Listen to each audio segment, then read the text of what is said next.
महान त्रिएक परमेश्वर प्रभु यीशु ख्रिस्ट के मधुर नाम में यीशु सहे जना थे और स्वागत जना थे आज कर इस बिहान में जय परमेश्वर हमने के फिर से एक दिन के जोड़ दे हैं और हमने के एक सुंदर समय दे हैं। हमने आशा करीला कि ये लॉकडाउन के समय या कोरोना के कोविड-19 के समय में भी हमने परमेश्वर में फिर से जोड़े के लिए कोशिश करा थी और उकर में हमने बांधाए हुए के लिए कोशिश करा थी, उकर संगे घनिष्ठता संबंध रखे के लिए कोशिश करा थी। हमने सब के ऊपर विश्वास है।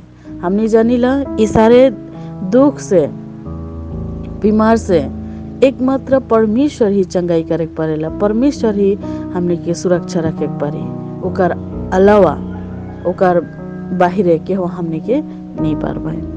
तो इसी आशा और विश्वास के साथ में आज मैं वंदना तोहर सन्मुख परमेश्वर के वचन आना था।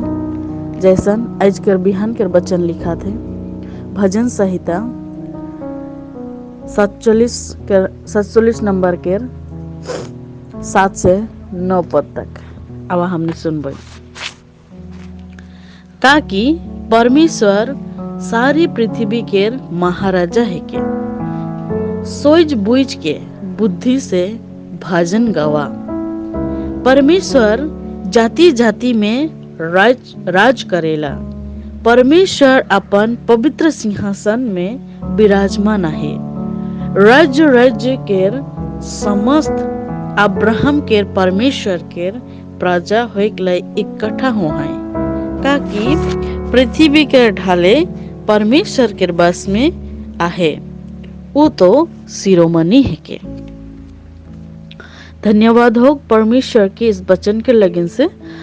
इस वचन के देखबो हले इस वचन टा लिखा थे जे सब कोरा बंसिया मन रहा है, वो कोरा बंसिया मन परमेश्वर के भजन गात हैं और भजन गाते गाते भजन मन ने परमेश्वर के स्तुति और प्रशंसा कराते हैं, उनका नाम के उच्चा करते हुए आज इस वचन के कहा था कि परमेश्वर महाराजा ही के, पृथ्वी के महाराजा ही के, वो सब परमेश्वर के स्तुति गान कराते हैं, परमेश्वर के प्रशंसा कराते हैं कि परमेश्वर पृथ्वी के महाराजा ही के। उकर सामने तोहरे का करा जाए बुझ के समझ के बुद्धि से भजन गवा और काहे के परमेश्वर जाति जाति में राज करेला और परमेश्वर पवित्र सिंहासन में विराजमान है।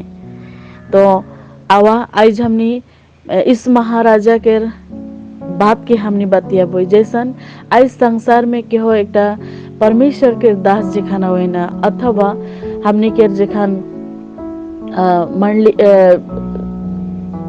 देश के कोनो नेता मन चलावता मन जेखन आवे ना हमने उसको कितना सम्मान आदर करीला, उसकर आगे पीछे कोनो भूल नहीं हो कह के सोचिला। उकर से तो कई गुना हमने के परमेश्वर ऊंचा है। वो तो पृथ्वी के बनाने वाला परमेश्वर पिता है के, वो महाराजा है के। तो उकर सामने हमने काहे हमने गलती करीला, काहे हमने उकर से दूर हो जाइला, हमने के एकटा प्रश्न काहे हमने किनार होइला। वो जेखन महाराजा है के तो हमने उकर सामने उस राजा के दरवाजा के देबे, राजा के स्थान के देबे, जेखन के राजा के स्थान देबे परमेश्वर हमने के अगुवाई करे। आवा आज उस महाराजा के महिमा गाते हुए महिमा करते हुए वचन के मैं हेठे रखा था। परमेश्वर अपने मन के आशीष करो। धन्यवाद।